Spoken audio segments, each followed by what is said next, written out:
जय हिंद। आप देख रहे हैं जम्मू न्यूज़ मिशन सरफराज खान के साथ। इस वक्त हम अमर सिंह क्लब में स्थित हैं, जहां पर एक सेमिनार को मुनक्कद किया गया था और ये सेमिनार का मकसद था अपॉर्चुनिटी के ऊपर इसको जो है ऑर्गेनाइज किया गया था।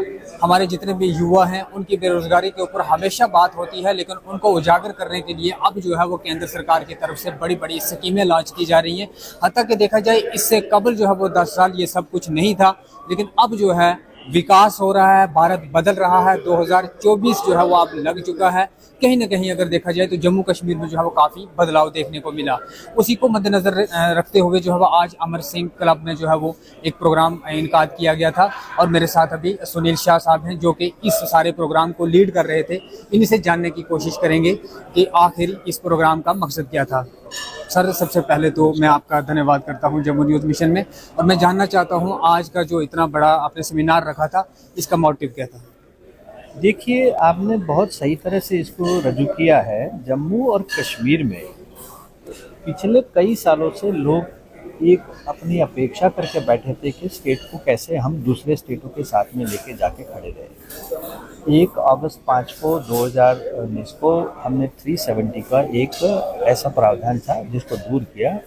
तो मुझे ऐसा लग रहा है ये अगले 5 साल या 10 साल में जितनी अपॉर्चुनिटी, आज तो हम बात कर रहे हैं रियल एस्टेट की और हाउसिंग की, जितनी अपॉर्चुनिटी मुझे लग रहा है कि पूरे देश के 30 राज्यों में नहीं है, इससे भी बड़ी एक अपॉर्चुनिटी। अगर आप अंदाज़ा लगा लो कि सरकार की ओर से एक 15,000 करोड़ का टेंडर सरकार की एक कंपनी को श्रीनगर की हाउसिंग और कम्प्लेक्स के डेवलपमेंट के लिए दिया जाता है, जो कि किसी एक राज्य में इतना बड़ा टेंडर आज तक निकला भी नहीं।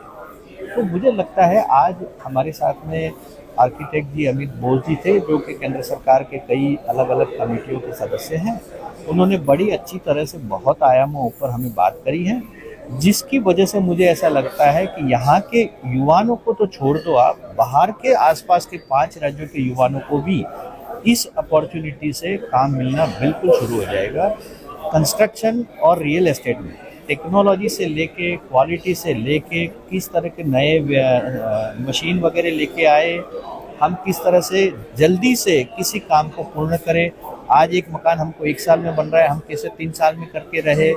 ऐसी अलग अलग बहुत सारी चीज़ें हैं। और साथ साथ में जो सबसे बड़ी चीज़ें है, जो जम्मू और कश्मीर में इतनी सारी ढेर सारी अपॉर्चुनिटी को कैसे हम अपनी खुद की कैपेसिटी को इवॉल्व करें, हार्नेस करें और बड़ी करें। तो मुझे लगता है कि इस प्रोग्राम की फलश्रुति में 100 से 125 लोग इसके साथ में जुड़े हुए हैं। और मुझे लगता है ये जितने भी लोग हैं अगले अपने 5 साल 10 साल में पिछले 20-25 साल का जितना भी टर्नओवर है वो अगले 2-4-5 साल में कर सके, इतनी बड़ी तके हैं। कोशिश इतना ही है, सब लोग यहाँ रुके, अपने एक अपॉर्चुनिटी को एक्सप्लॉइट करें, बाहर से जितने भी बड़े लोग आए इनको लेके आए और ये काम सब मिलजुल के जम्मू और कश्मीर के युवाओं और जम्मू और कश्मीर के उद्यमी को मिले, ऐसी मेरी प्रार्थना है। बिल्कुल सर, अभी जो है वो हम यहाँ स्क्रीन पर देख रहे थे कश्मीर का वो खूबसूरत व्यू, जो कश्मीर आज से शायद 10 साल पहले नहीं था, लेकिन अभी भी कुछ कश्मीर के इस तरह के, मैं नाम तो नहीं लूँगा, कुछ तरह से इस तरह के लोग हैं जो अभी कह रहे हैं कि कश्मीर के हालात ठीक नहीं है। लेकिन मेरे ख्याल से अगर मैं देखा जाए, मेरी एज जो है वो 30 साल हो गई है, लेकिन मैंने 30 साल में इस तरह कश्मीर को कभी नहीं देखा है। उनके लिए क्या मैसेज रहेगा, क्या लोगों को बरगला रहे हैं? आप तो है ना, 30 साल वाले जितने भी लोग हैं, मुझे लगता है किसी राज्यों में इतनी अपॉर्चुनिटी राज्य के अंदर नहीं है। सिर्फ हमें इसको देखने की नज़रिया बदलना है। एक ही चीज़ जो भाई साहब ने बताई, अमित बोस साहब ने, यहाँ के लोग जो है, इन्होंने 3 दिन की स्टडी में जो आइडेंटिफाई किया, कश्मीर के जो बंदे हैं, लड़के हैं, बहुत सॉफ्ट है, प्रेजेंटेबल है और अच्छी बातें कर लेते हैं। क्यों ना हम एक विश्व कक्षा की ऐसी एक इंस्टीट्यूशन जो कैटरिंग और हॉस्पिटैलिटी में काम करती है, इसको ले आए, इनको ट्रेन करें। कश्मीर में वो अपना योगदान देंगे, पूरे वर्ल्ड में भी जा सकते हैं। तो इसको हमें कहीं ना कहीं देख के नज़रिया बदलने का ज़रूरत है। मेरे ख्याल से बहुत बड़ी मात्रा में तक है। लीड जो संस्था का गठन किया गया है, हरिंदर जी और राजीव जी मेरे साथ में है, वो इसी लीड के डायरेक्टर है। इसका मकसद ही यही है, हम सिर्फ इन्वेस्टर नहीं चाहते हैं, हम यहाँ के जो पिछड़े वर्ग है, जो रिमोटेस्ट बंदा है, जो युवा है, उनके लिए अपनी इकोनॉमिक की क्षमता कैसे बढ़े, इसके लिए हम स्किलिंग, रीस्किलिंग, अपस्किलिंग करें, युवाओं के लिए स्टार्टअप में कैसे योगदान हो, किस नई टेक्नोलॉजी को यहाँ ले आए, किस तरह के टूरिज्म को डेवलप करे। टूरिज्म में भी अलग अलग टूरिज्म है, स्पोर्ट्स टूरिज्म है, एडवेंचर्स टूरिज्म है, रिलीजियस टूरिज्म है, ये सब आयामों पे कैसे काम करे इसकी हम चेष्टा करेंगे। सबसे खुशी की बात यह है कि हमारे जो कश्मीर के युवा हैं उनके हाथ से पत्थर छूटा और उनके हाथ में अब कलम है, बैट है, बॉल है, वो अच्छे जो हैं वो ग्राउंड जो हैं वो आप चूज कर रहे हैं। जबकि वो लोग जो हैं, क्योंकि मैं पिछली बार मैंने आपको बताया था कि मैं एक नौजवान का इंटरव्यू कर रहा था, उसने कहा था कि हमें पैसे दिए जाते थे यहाँ पे जो है वो सड़कों पे उतरने का, पथराव करने का। हरिंदर जी है, मैं इनसे भी जानने की कोशिश करूंगा। हरिंदर जी, बहुत अच्छा जो है वो आपने कदम उठाया, खासकर युवा की मैं बात करूं, क्या कहना चाहेंगे आप उन लोगों को जो अभी भी गलतफहमी में हैं, जो अभी भी जो है वो लोगों को जो है वो गुमराह करने के चक्कर में हैं? अच्छा है, बहुत एक राजनीतिक प्रक्रिया चलती रहेगी। जो राजनीतिक लोग हैं वो कोई नई नई चीज़ छोड़ दे जाते हैं, वो छोड़ेंगे। पर आप सब और हम सब देख रहे हैं जिस तरीके से जम्मू कश्मीर बदल रहा है, उसको कोई रोकेगा नहीं, कोई रोक नहीं सकता। और जो नए तरीके से जो नया जम्मू कश्मीर डेवलप हो रहा है, उसमें हम सब उन लोगों का योगदान मांग रहे हैं, उन युवाओं को कह रहे हैं कि इसमें जुड़िए, इसमें ही प्रॉस्पेरिटी है, इसमें ही सब कुछ है। किसी भी धार्मिक भाषा को लोग जो यूज करते हैं उस पर कोई यकीन न करें, अपने काम में ध्यान रखें। बहुत अच्छा मौका इस समय मिला हुआ है, केंद्र ने बड़ी अच्छे तरीके से नए नए तरीके प्रोजेक्ट यहाँ दिए हैं। आपने अभी कश्मीर का एक छोटा सा प्रोजेक्ट के बाद में सुनी, ऐसे हजारों चीज़ें जो है यहाँ जम्मू कश्मीर में आने वाली है।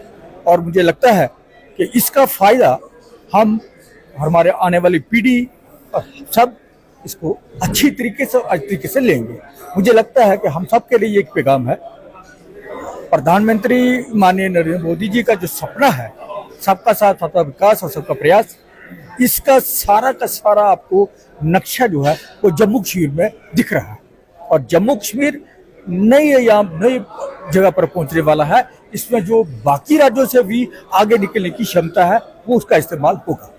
किसी भी तरीके से या किसी भी सोच को अब पिछले तरीके से यहाँ पर करना बिल्कुल गलत है, बिल्कुल मान्य नहीं है। ये नए कश्मीर के, नए जम्मू की निर्माण की तरफ जा रहे हैं। यहाँ पर दूसरी सोच का कोई भी विचार नहीं होगा। बिल्कुल जो है वो दुरुस्त कहा, क्योंकि आपकी आंखों के सामने है ये चश्मदीद चेहरे हैं, ये चश्मदीद वो तस्वीरें हैं। क्योंकि अमर सिंह क्लब की अगर मैं बात करूँ, यहाँ पर जो है वो इस तरह के सेमिनार, इस तरह से नौजवानों को अवेयर करने का प्रोग्राम जो है वो शायद पहले नहीं होता था, अब जो है वो हो रहा है। यहीं से साफ पता चलता है कि जम्मू कश्मीर में विकास जो है वो हो रहा है। मैं जो है वो, और सर इनसे भी बात करने की कोशिश करूँगा, राजीव जी से मैं बात करने की कोशिश करूँगा, क्योंकि आज के प्रोग्राम के ये भी मैन लीड पे थे। सर, मैं आपसे जानना चाहूँगा, जम्मू कश्मीर बदल रहा है, बदला हुआ है, और जो कुछ कमी पेशी रही है, उम्मीद यही लगाई जाती है कि अब असेंबली इलेक्शन भी आ रहे हैं, जो बची कुची कसर है वो इसमें निकलेगी। युवा के लिए आपका क्या प्रोग्राम रहेगा, क्या पैगाम रहेगा, जो युवा जो है वो आज भी बेरोजगारी के ऊपर जो है वो अपना डिंडोरा पीट रहे हैं? देखें, अभी आपने इस बार का बजट देखा, प्रधानमंत्री मोदी जी के नेतृत्व में इस बजट में बहुत सी बातें युवाओं के लिए निकल के सिर्फ आई, जिसमें कि उनको किस तरह से हम एम्प्लॉयमेंट दे सकें। उसके अलावा जो बच्चे आज ग्रेजुएट करके आ रहे हैं, उनको इंटर्नशिप प्रोग्राम के माध्यम से एक महीने के महीने कुछ पैसे मिले और वो एक अपना काम भी सीखें और आगे चल के वो उस काम को आगे बढ़ाएं। और हमारी स्टेट में इस समय जो सिचुएशन है, मैं ये समझता हूँ कि हमारे युवा एक सोच लेके आगे बढ़ रहे हैं। एक तो उनके हाथ में हुनर आएगा और दूसरा वो अपना काम खुद कर सकेंगे। एम्प्लॉयमेंट लेने की बजाय वो आगे एम्प्लॉयमेंट देंगे लोगों को, मतलब जॉब सीकर होने की बजाय they will be the job giver. और आप खुद इमेजिन कर लीजिए, अगर एक युवा केवल 4 से 5 नए युवाओं को और जॉब देता है तो यहाँ पर बेरोजगारी तो रहेगी, पूरी की पूरी खत्म हो जाएगी। और अगर किसी को कोई प्रॉब्लम भी है तो वो संवाद के माध्यम से उसको दूर कर सकता है। आप देखें, ये जो आज का कार्यक्रम है ये इसीलिए है कि हम आपस में चर्चा करें और हमारे आने वाले युवा पीढ़ी को आगे कैसे बढ़ाएं, किस फील्ड में, हर फील्ड में वो आगे बढ़ सकते हैं। और ये जो आज हमारा कार्यक्रम था रियल एस्टेट का, ये एक बहुत बड़ा एक आयाम है। इसके माध्यम से हम कई तरह के काम कर सकते हैं। देखिए, मटेरियल भी चाहिए, लेबर भी चाहिए, और जो हमारा फिनिश प्रोडक्ट बनेगा वो भी लोगों तक पहुंचे। ये सब काम हमारे युवा ही करेंगे। आप बहुत शुक्रिया सर। तो आपको जो है वो इनकी बातों से विश्वास हुआ होगा और आपने देखा होगा कि किस तरह से भारत बदल रहा है, कश्मीर बदल रहा है। क्योंकि अगर देखा जाए तो इस तरह के प्रोग्राम जो है वो करवाना मेरे ख्याल में जो हमारे युवा हैं, जो नौजवान हैं, उनके लिए जो है वो बेहतरी की ओर ले जाने वाला ये कदम है।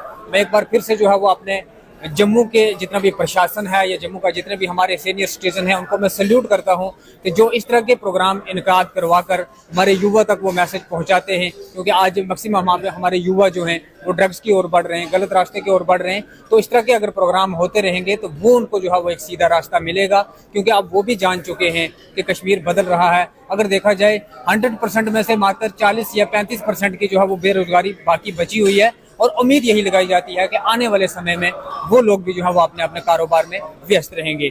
इसी तरह की मजीद अपडेट के साथ जुड़े रहे हमारे साथ सरफराज खान, जम्मू न्यूज़ मिशन के लिए।